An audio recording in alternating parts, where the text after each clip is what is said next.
What would we expect if I had just distilled water and I put a red blood cell into distilled water? Would swell. It would swell, and why? The water is moving towards higher concentration. Say it again. The water is moving towards the higher solute concentration, which is the cell. Yeah, so basically, what is the osmolarity outside the cell? 0. 0. And the osmolarity inside the cell is always 0.3. So what do we call this in terms of osmotic? Would it be hyperosmotic solution? Hypo. Hypo. The hypo, it's as hypo as you can get because it's 0 outside. What about tonicity? Hypo. Oh, It's going to be hypotonic because water is going to go into the cell. What is probably going to happen to the cell?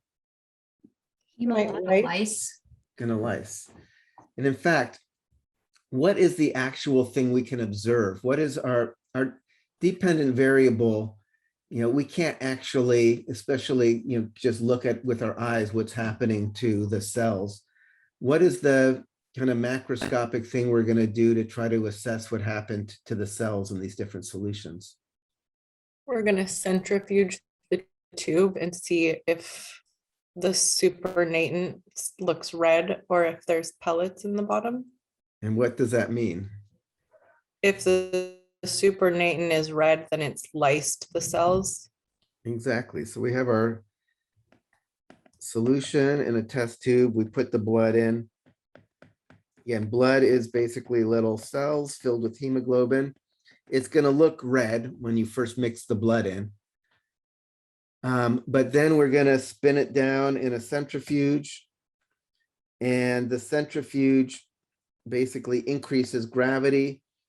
If the blood cells are intact, they're big enough that they'll just all get pelleted out on the bottom. The fluid that's left on the top, we call the supernatant. You know, if the cells did not explode, then they're all going to just get pulled to the bottom. The supernatant will be clear. It'll just be the solution again. If the cells do explode, what happens?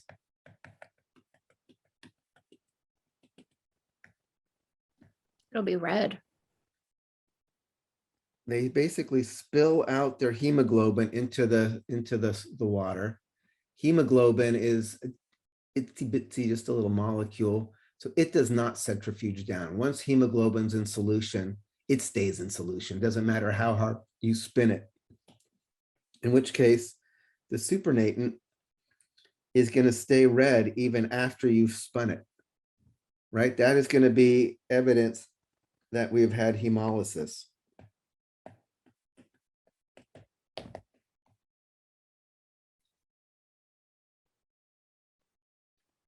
You know, if there's no hemolysis, you're going to have a pellet, but you're going to have like a clear supernatant. How can you tell if the cell's crenated? There won't be any pellet. Less volume of pellet. Right, it's probably less volume. Think about, imagine I had like 10 grapes. And then I dried them out and turned them into raisins, right? A raisin is just a dried up grape. You know, I can still have my 10 grapes will turn into 10 raisins, but they're not going to take up as much space anymore. So if I have the exact same amount of blood and it was in an isotonic solution, I'd have a certain pellet. I would expect my pellet to actually probably be smaller if they've been crenated, because they're not exploded, but they're smaller and shriveled up. So they're not going to take up as much volume when you squish them down. But you're not going to actually, this is kind of, if you wanted to know for sure, if you had crenated cells or not, how would you do that? Under a microscope. Put them under a microscope. A a cell that is happy looks kind of like a lifesaver or something, or more, there's a dimpled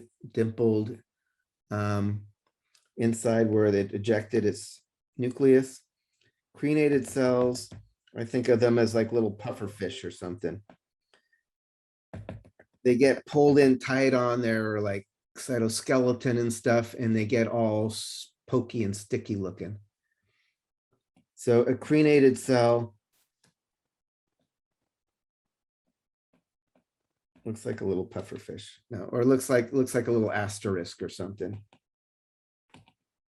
So if we were doing this in person, we would actually look at these under the microscope.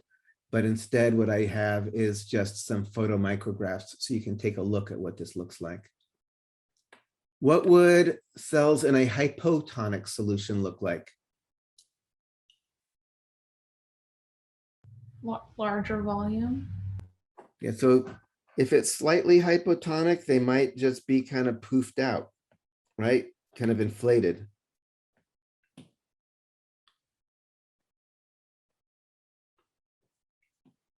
So bigger than normal, kind of, rather than having a nice little dimple.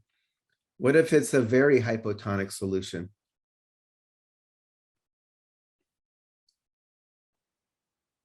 What if you put them in distilled water, for instance? What would happen? They will burst. They're going to burst. If there's total hemolysis, then what are you going to see in terms of trying to look for these things? Just red. Yeah, there's not going to be any cells at all anymore. You know, you're not going to see this. Probably they've all been kind of exploded. There is a way to do kind of gentle exploding to create red blood cell ghosts and stuff, but don't worry about that. Okay. So then if we go back to where we were here, what do we expect a supernatant to look like in test tube 1? Red. Going to be red because we have our extremely hypotonic solution leading to hemolysis, leading to the cells exploding and spilling out their hemoglobin. And what about test tube 2? Red. Same thing. And why is that?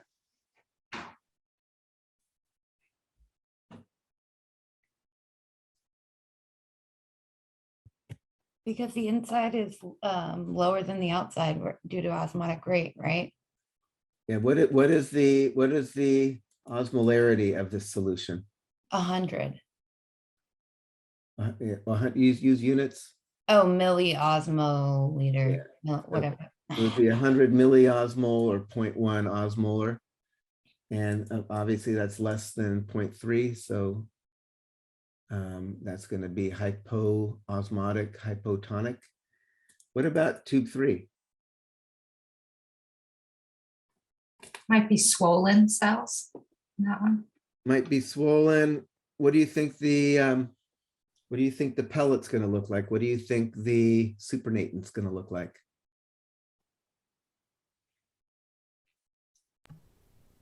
This is just a guess, but the pellet would be bigger since this red blood cells would be swollen, and maybe it would be enough that some of them would lyse. In case, if that's the case, then we'd see like maybe a pink supernatant. Right, so one of the things, so it's like, yeah, exactly.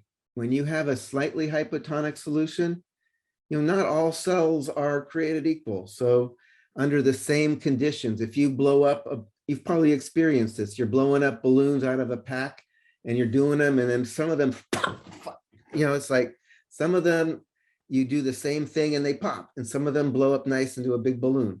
Same thing, if you put these cells in this hypotonic solution, some of them might be able to hold it, some of them might pop.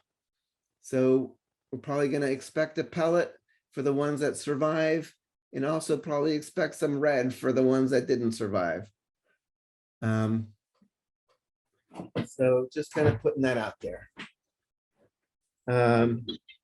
You know, it can affect, it can be how healthy the cells are. We used to do this with human blood from a blood bank, expired blood that had been like over a month old. And that test tube 3 always was pretty much just all lysed. And then we started doing it with fresh blood that me and the other teachers donated the day before the lab. And all of a sudden, tube 3 was really not lysing much at all.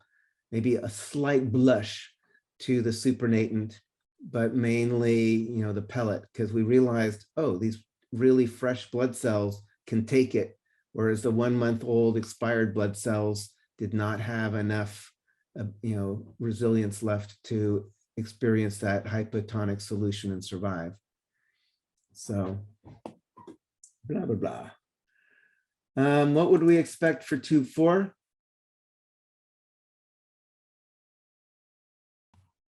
Normal pellet size, Say it again. like a normal pellet size because it's isotonic. Yeah, and normal pellet size is kind of hard. We don't have any. Right. We would say this, but we know it's isotonic.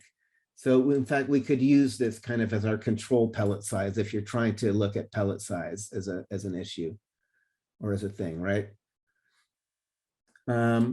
Test tube 5. What's going to happen here?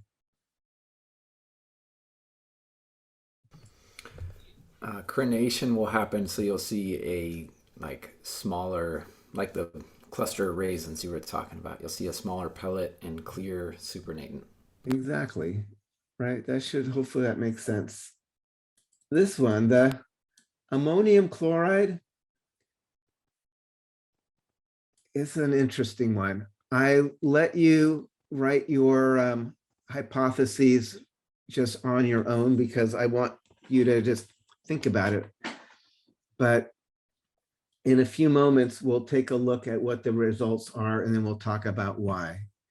This one is for me, was very non-intuitive when it first happened.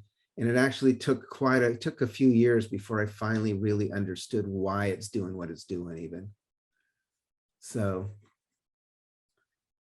sucrose, again, another non-penetrating isoosmotic. What are we going to expect? Similar to the control. Yeah, similar to the controller. It could also be a control for that matter, right? It's an isotonic solution. That's all the definition of our control. Urea, how are urea and glycerol different from sodium chloride and sucrose, and actually ammonium chloride for that matter? They're penetrating. Yes. They're penetrating. So what is that going to mean in terms of what we're going to predict? They're going to be moving based on their concentration gradient. But how's this going to affect our predictions of what we're going to see? Well, even though it's isoosmotic, it's going to end up hypotonic because it's moving. it's moving to within the cell.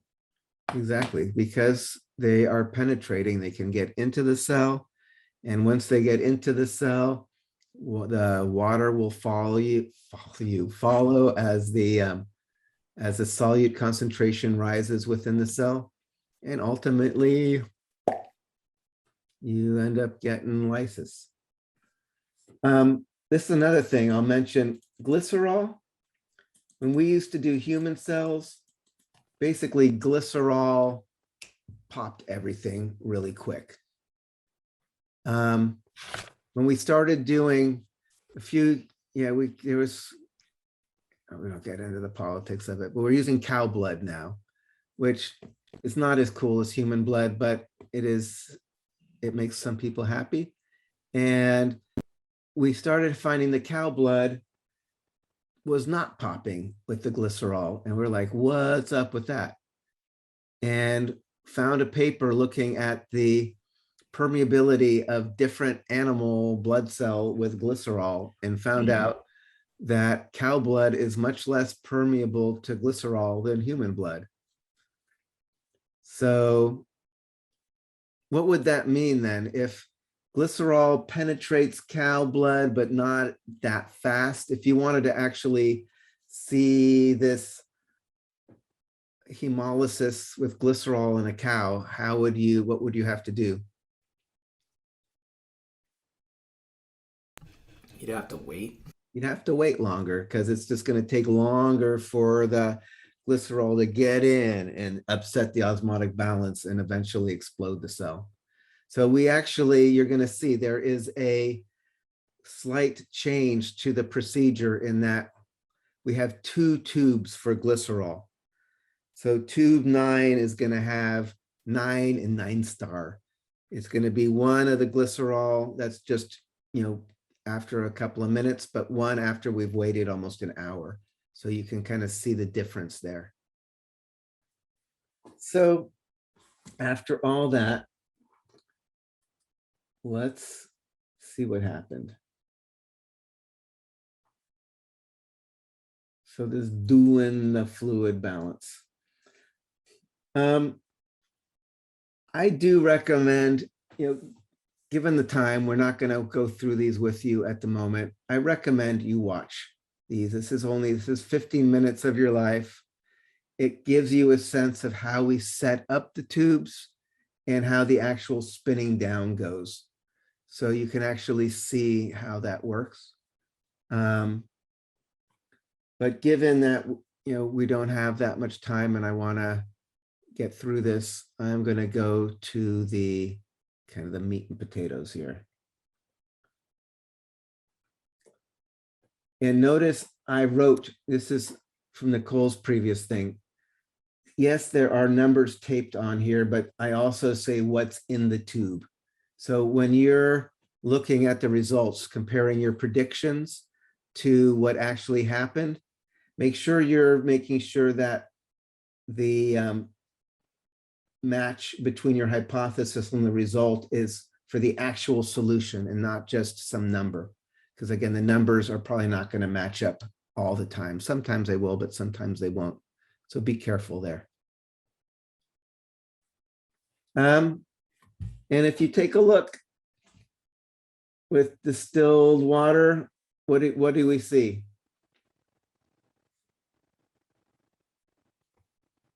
Red super.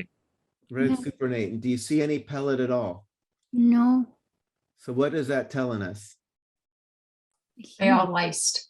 Mhm. They all lysed. How about test tube 2? Same thing. Thing. They all lysed. What about the slightly hypotonic test tube 3? What do we see? Pellet. Yes, this is what John was talking about, right? We see there is a pellet. There is evidence that some of the cells survived and got pulled to the bottom during the centrifuging, but then other ones must have exploded because we still have red in the supernatant.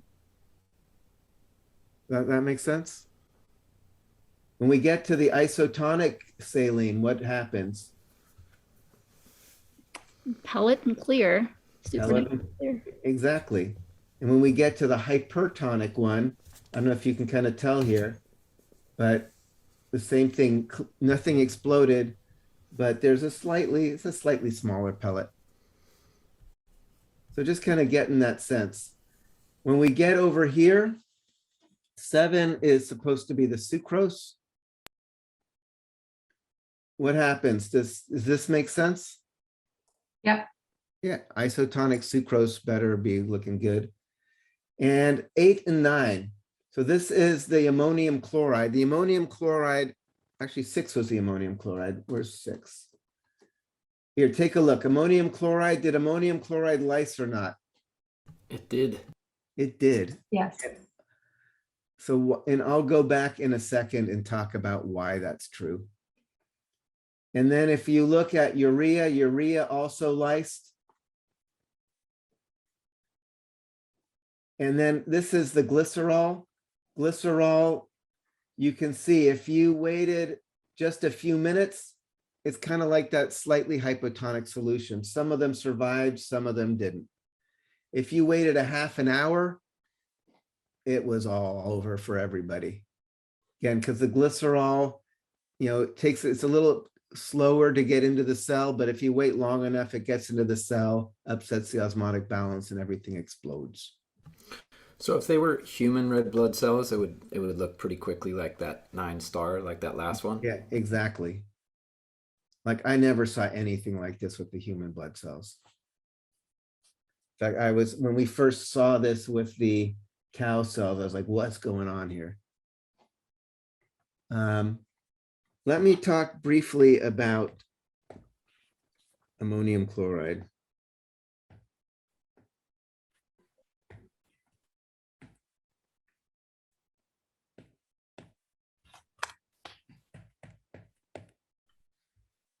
So ammonium chloride, you expect it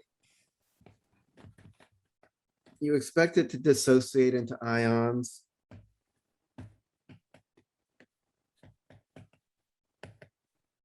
It's going to double its molar, so it's going to be 0.3 osmolar. They're ions, so they shouldn't cross the membrane. It's isoosmotic. So, all else being equal, I would just assume that it's going to be isotonic.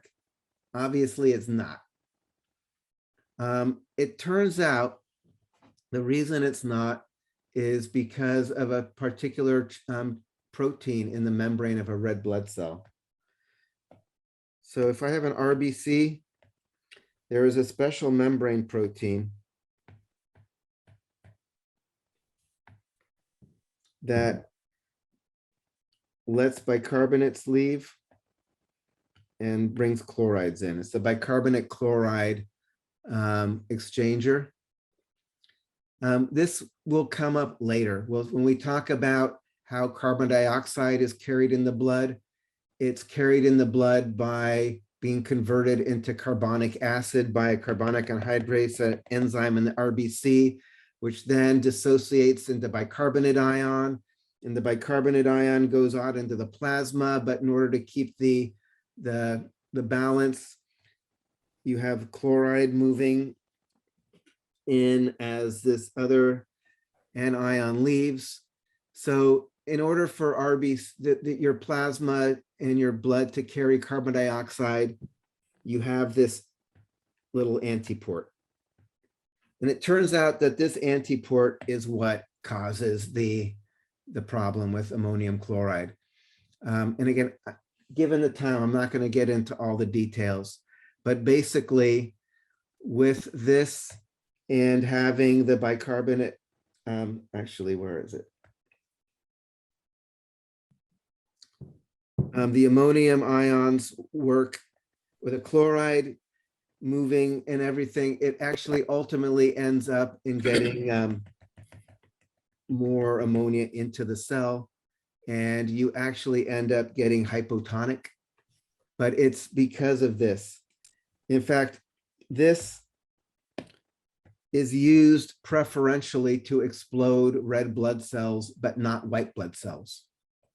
White blood cells don't have that antiport in there, and therefore they don't explode when they see ammonium chloride. So ammonium chloride is used to preferentially lyse red blood cells. So I want to keep rolling because so it says there's another little video here that talks about mounting blood cells. Again, you can look at that. I'm not going to go into that right now just because of the time, but I do want to go into the blood photomicrographs. This is going to just be something in your lab write-up. Even though you are not actually going to look at blood cells under the microscope, you still need to describe what cells look like in different kinds of solutions from these photomicrographs. So this is just in your module here. Again, the module has doing the fluid balance, and then the next part is blood photomicrographs. It's right there. You click on it. These are things I got from the web. Normal RBCs look like little biconcave discs. They're basically, they eject their nucleus when they're mature, so they kind of, their cheeks suck in. Crenated ones, like I said, they get all spiky. They get small and spiky as they kind of pull in against their cytoskeleton and all that. So this is a nice picture showing regular crenated. Here is the same thing, but not quite as crowded. Nice little healthy RBCs look like little discs with a little kind of cheeks sucked in. The crenated ones are smaller and kind of spiky looking. This is showing kind of all three conditions. Isotonic, they're kind of happy. Hypertonic, you can see things getting smaller and spiky. Hypotonic, you can see they look like all overinflated.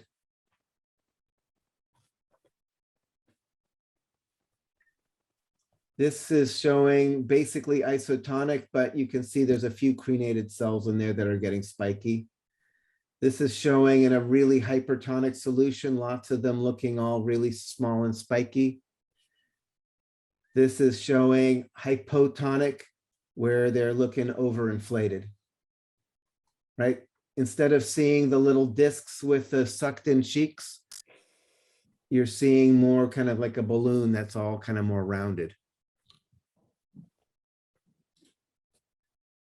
So you would just like us as part of our lab write-up to talk about these slides? Yeah, describe what cells would look like in these three different conditions. Okay.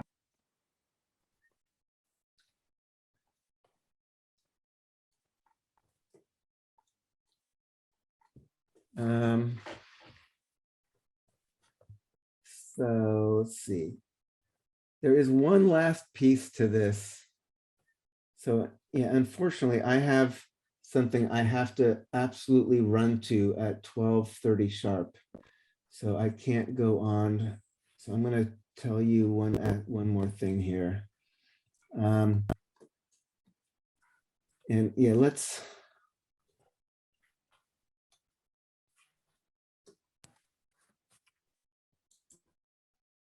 Under this doing the fluid balance in RBCs lab,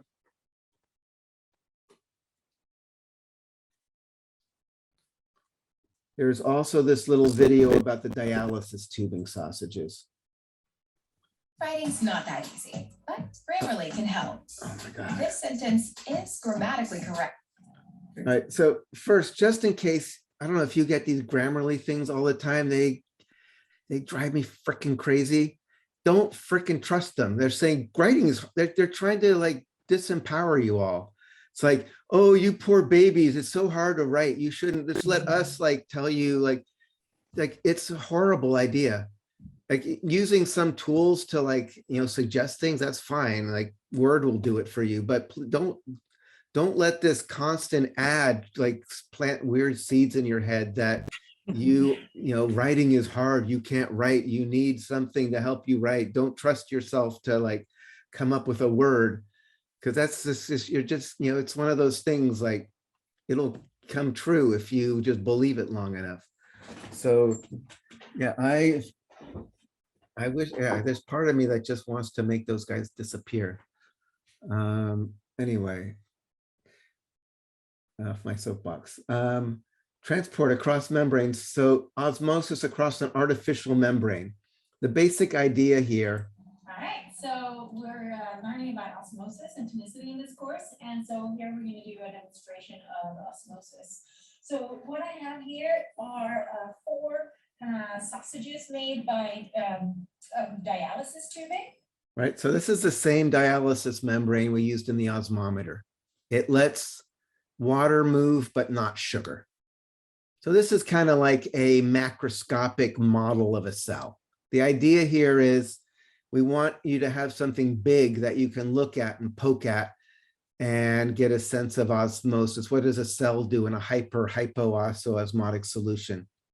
So we have 4 of these sausages, and ultimately we're going to put them into the three different types of solutions. One will be the control.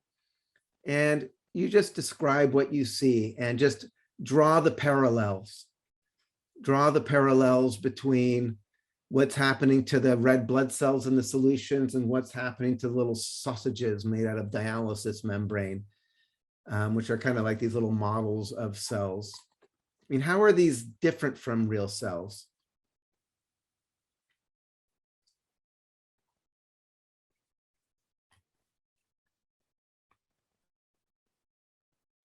Well, real cells are ultimately going to take up, in a real situation, that sucrose would be broken down into glucose and it would eventually be taken into the cell. Yeah, and real cells have way more control over their membranes, what their permeability is, and it changes depending on the conditions. If there's insulin around, a cell's going to start taking sugar inside versus just having it not be able to get through, right? So this idea of an actual cell actually having control over its permeability is actually important. This is something that is just a type of plastic that doesn't let sucrose through, but lets water through. So it's highly simplified compared to a real cell, but it still has nice things to learn from. So watch Tina poke at these little things and describe your observations as well in the write-up there. And we'll talk. I would also request, let's go back.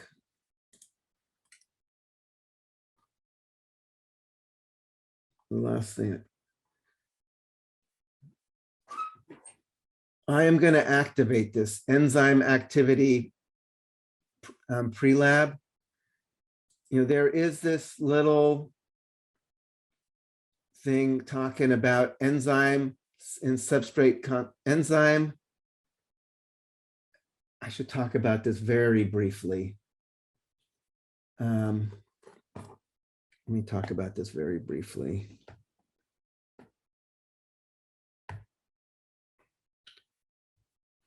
And we have 1 minute here. So on Tuesday,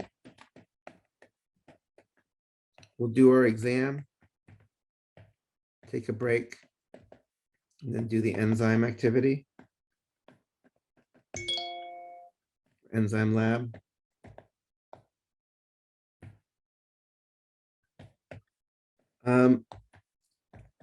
This one is a little complicated. I do want you to come up with a hypothesis before we start it. And the basic idea is our independent variable. First we're gonna look at some reaction that's catalyzed by an enzyme.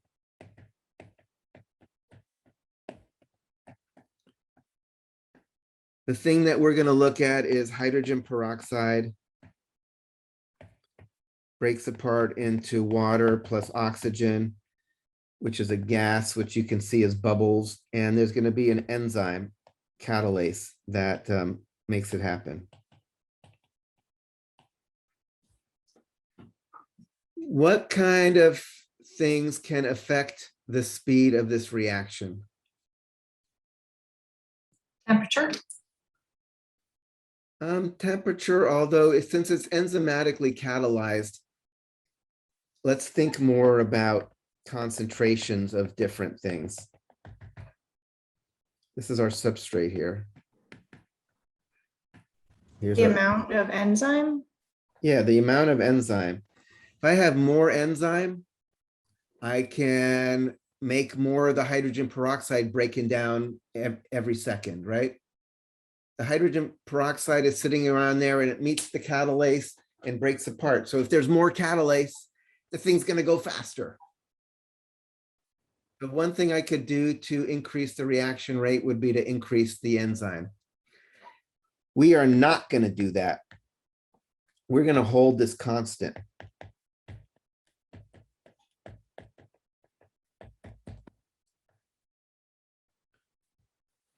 What's another thing we can do that might affect the reaction rate?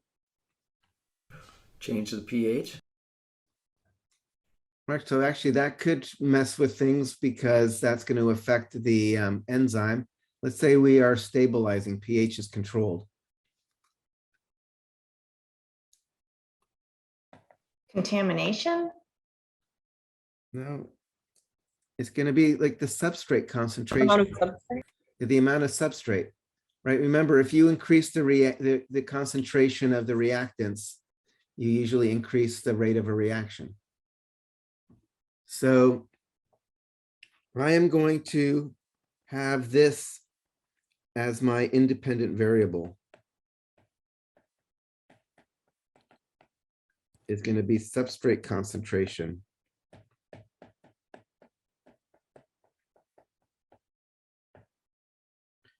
We're going to change the substrate concentration, bring it up more concentrated, less concentrated, and our dependent variable is going to be the reaction rate.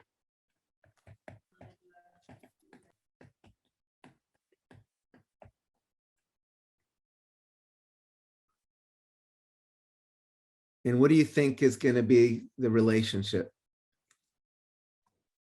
The more substrate you have, the faster the rate. Yeah, so that's kind of your classic kind of things we've talked about. If you increase the amount of the reactants, it's going to increase the reaction rate. But there is something that happens that's a little weird here that I'll just introduce briefly. But yeah, in terms of objective is just how does the substrate concentration affect the reaction rate, right? So the objective should be pretty clear.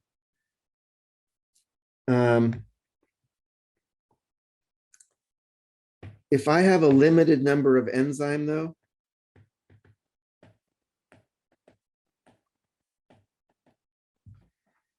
and I have my substrate,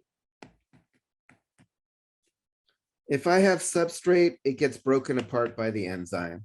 I double the substrate, I've got twice as much substrate breaking down. I'm increasing my reaction rate. But if I load in tons of substrate, what's going to happen in terms of the reaction rate, given that I have a limited amount of enzyme? It's gonna be slower, wouldn't it? Gonna Is it on the enzyme to like keep up with the amount of substrate or no? Yeah, so slow, I wouldn't necessarily say slower, but it's going to hit plateau. it's going to hit a plateau. It's going to hit a plateau. So that is going to be important. So we call that enzyme saturation. Enzyme saturation if all enzyme engaged. So if the enzyme is saturated, meaning all the enzyme is being used and working as fast as it can, and you keep adding even more substrate, it's not going to go any faster, right? So you end up seeing something like this. If this is like reaction rate, and this is substrate concentration, this is assuming constant enzyme, right? You're not changing, you have a certain amount. So the reaction rate keeps increasing as you increase the substrate concentration until bang, you saturate. And now it doesn't matter how much more concentrated the substrate is, I hit some V max where it can't go faster because my enzyme is saturated.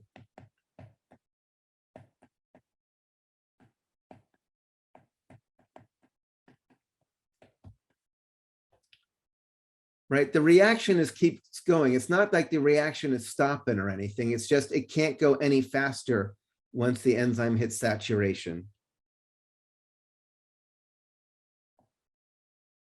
Does that make sense? So, come up with your initial hypothesis. I will get that going before tonight, have the link ready. But I want you to have at least thought about this a little bit. So when we start the lab, you're not going in completely like, what are we doing? What's the point? What's an enzyme? So